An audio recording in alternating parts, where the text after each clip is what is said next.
الحمد لله رب العالمين والصلاة والسلام على خير خلقه محمد وعلى آله وصحبه أجمعين. أما بعد، فأعوذ بالله من الشيطان الرجيم. بسم الله الرحمن الرحيم. إنما يريد الله ليذهب عنكم الرجس أهل البيت ويطهركم تطهيرا. صدق الله العظيم. قال رسول الله صلی اللہ علیہ وسلم: فاطمة بضعة منی فمن اغضبها اغضبنی. غور سے دیکھ دنیا کی تاریخ کو، شرم و عصمت کی ہے ابتدا فاطمہ. اس کو دونوں جہانوں میں عظمت ملی جو جہاں میں ہوا آپ کا فاطمہ. جس نے تیری محبت کا دم بھر لیا سرخ رو ہوگا روز جزا فاطمہ. منزل راہ ہے بیویوں کے لیے سیرت فاطمہ نقش پا فاطمہ. تم مفکر محدث مدبر فقی زہدہ عبدہ طہرہ فاطمہ. اس تقریب میں تشریف فرما میرے ہم مکتب ساتھیوں اور منصفین حضرات، السلام علیکم ورحمۃ اللہ وبرکاتہ. آج میں آپ حضرات کے سامنے جس موضوع پر لب کشائی کرنے کی جسارت حاصل کرنا چاہتا ہوں وہ حضرت سیدنا فاطمہ رضی اللہ تعالی عنہا کا مقام اور مرتبہ ہے. میرے بھائیوں، ان کی شان میں فضیلت والی کوئی بات اگر نہ کی جائے، ان کے اخلاق اور کردار کے بارے میں کوئی بات نہ کی جائے، ان کے علم و حیا اور عرفان کے بارے میں کوئی بات نہ کی جائے، کیا یہ بات تھوڑی ہے کہ جس کا ابا کالی کملی والا ہے، کیا یہ بات تھوڑی ہے کہ جس کا ابا امام الانبیاء ہے وہ بیٹی کتنی خوش نصیب ہوگی، جس کا ابا نبیوں کا سردار ہو وہ بیٹی کتنی خوش نصیب ہوگی، جو نبی کی گود میں پلی ہو وہ بیٹی کتنی خوش نصیب ہوگی، جسے حضرت محمد صلی اللہ علیہ وسلم اپنی گود میں اٹھاتے اور پیار کرتے، اٹھائے پھرتے، وہ بیٹی کتنی خوش نصیب ہوگی، جو سیدنا خدیجہ رضی اللہ تعالی عنہا کی گود میں پلی ہو وہ بیٹی کتنی خوش نصیب ہوگی، جن کی تربیت کائنات کی قابل احترام شخصیت حضرت محمد مصطفیٰ صلی اللہ علیہ وسلم نے فرمائی ہو. میرے بھائیوں، ان کی تعریف و توصیف کا وقت نہیں، چند تعریفات میں آپ کے سامنے بیان کرتا ہوں. میرے بھائیوں، جن کا نکاح ملائے اعلیٰ عرش پر اللہ تعالیٰ نے کیا.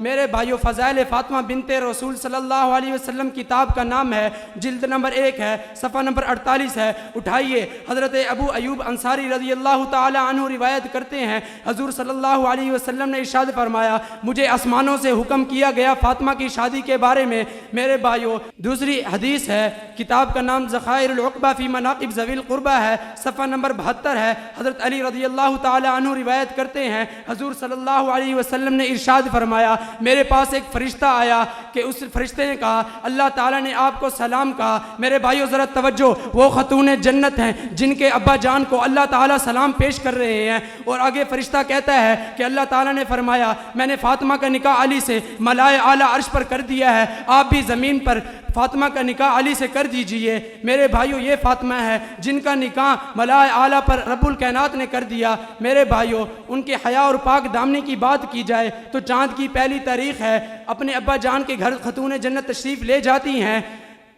حضرت محمد مصطفیٰ صلی اللہ علیہ وسلم پوچھتے ہیں: اے میری لخت جگر پیاری بیٹی، کیا تو نے چاند کو دیکھا ہے؟ فرماتی ہے: ابا جان میں نے چاند کو نہیں دیکھا. حضور صلی اللہ علیہ وسلم نے فرمایا: بیٹی کیوں نہیں دیکھا؟ خاموش ہو جاتی ہیں. پھر حضور صلی اللہ علیہ وسلم پوچھتے ہیں: اے میری لخت جگر کیوں نہیں دیکھا؟ پھر کہتی ہیں: ابا جان میرے دل میں خیال آیا آج چاند کی پہلی تاریخ ہے، سب کی نظریں چاند پر ہوں گی، اگر میں بھی چاند کی طرف دیکھوں کہیں ایسا نہ ہو جائے غیر محرموں کی نظر اور میری نظر چاند پہ اکٹھی ہو جائیں، اس لیے میں نے اس بات کو منافی پایا اور چاند کو نہیں دیکھا. میرے بھائیوں، فاطمہ کیا علم و حیا کی پیکر ہیں. میرے بھائیوں، نصیحت کرتی ہیں میرے جنازے کو دن کے اجالے میں نہ اٹھایا جائے، رات کے اندھیرے میں اٹھایا جائے، کہیں غیر محرم کی نظر میرے جنازے پر نہ پڑ جائے. میرے بھائیوں، اسی حیا اور پاک دامنی کی گواہی عرش کی گہرائیاں دیتی ہیں.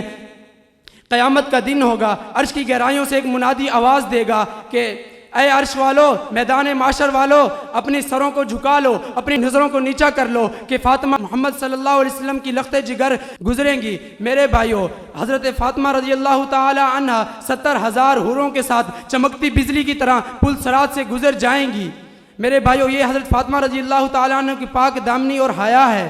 ان کی سخاوت کی بات کی جائے تو میرے بھائیوں ایک بوڑھی خاتون حضرت فاطمہ رضی اللہ تعالی عنہ کے گھر آتی ہیں، کہتی ہیں مجھے بھوک لگی ہے، 3 دن سے میں نے کھانا نہیں کھایا، کچھ کھانے کے دے دیجئے۔ حضرت فاطمہ رضی اللہ تعالی عنہ ان کی بات سن کر مسکراتی ہیں اور کہتی ہیں اماں جان آپ نے تو 3 دن سے کچھ نہیں کھایا، میں نے تو 7 دن سے روٹی کی شکل نہیں دیکھی۔ لیکن پھر آگے کیا فرماتی ہیں، اماں جان آپ ٹھہریے، ابھی کہیں سے 4 مٹھی آٹا آیا ہے، میں اس کو گوندھ کر آپ کے لیے روٹیاں بناتی ہوں۔ حضرت فاطمہ اٹھتی ہیں، آٹے کو گوندتی ہیں، روٹیاں بناتی ہیں، ساری روٹیاں اس اماں جان کو دے دیتی ہیں۔ آگے توجہ، کہتی ہیں اماں جان مجھے معاف کرنا، میں زیادہ کچھ نہیں دے سکی، 7 دن سے روٹی کی شکل نہیں دیکھی، لیکن کہیں سے 4 مٹھی آٹا آیا تو وہ بھی ایک اماں جان آ گئی، انہوں نے کہا مجھے بھوک لگی ہے تو ان کو دے دیا۔ میرے بھائیوں ایک دفعہ حضرت محمد صلی اللہ علیہ وسلم اپنی لخت جگر کے گھر تشریف لے گئے، دیکھا فاطمہ نماز میں ہے۔ نماز کے بعد حضرت فاطمہ رونے لگی، فرمانے لگے اے میری لخت جگر کیا گھبراہٹ ہے، کیوں رو رہی ہو؟ حضرت فاطمہ نے فرمایا، خاتون جنت نے فرمایا کہ 4 دن سے گھر میں فاقہ ہے، نماز میں فاقے کی وجہ سے کھڑا نہیں ہوا جا سکتا۔ میرے بھائیوں اللہ تعالیٰ کے بعد اس کائنات میں جس کا مرتبہ ہے وہ حضور صلی اللہ علیہ وسلم ہے، ان کی لخت جگر پیاری بیٹی ہیں، لیکن کھانے کے لیے 4 دن سے گھر میں فاقہ ہے، کھانے کے لیے کچھ نہیں ہے۔ اسی طرح میرے بھائیو حضرت علی سے کسی نے پوچھا کہ آپ کی بیوی کیسی ہیں؟ فرمانے لگی وہ ایک خوبصورت پھول کی مانند ہیں جس کی خوشبو سدا بہار ہوتی ہے، وہ پھول مرجانے کے بعد بھی قلب و دماغ کو معطر کرتا ہے۔ ایک اور شخص نے حضرت علی سے پوچھا کہ آپ کی بیوی کیسی سرمایہ دار مالکہ تھی؟ حضرت علی نے فرمایا ان کی تعریف و توصیف اس قابل نہیں کہ 2-4 لفظوں میں بیان ہو سکے، ان کی شان دنیا کے تمام خواتین سے بالا تر ہے۔ میرے بھائیو یہ حضرت سیدنا فاطمہ رضی اللہ تعالیٰ عنہ کا مقام مرتبہ ہے۔ آخر میں چند شعر کہہ کے اجازت چاہوں گا۔ خواتین جنت کی تو سردار ہے زارا، سورج سے بھی روشن تیرا کردار ہے زارا، تیری توصیف اے طاہرہ ظاہرہ کروں بیاں میں کس زباں سے، تخیل سے تو میرے ماورا ہے، بلند ہے تو میرے گماں سے، توصیف اظہار سے تیری ممکن ہی نہیں، بابا تیرا کونین کا سردار ہے زارا، ہر ایک سنی ہمیشہ ہے جس کا در کا نوکر وہ فاطمہ ہے، وما علینا الا البلاغ المبین۔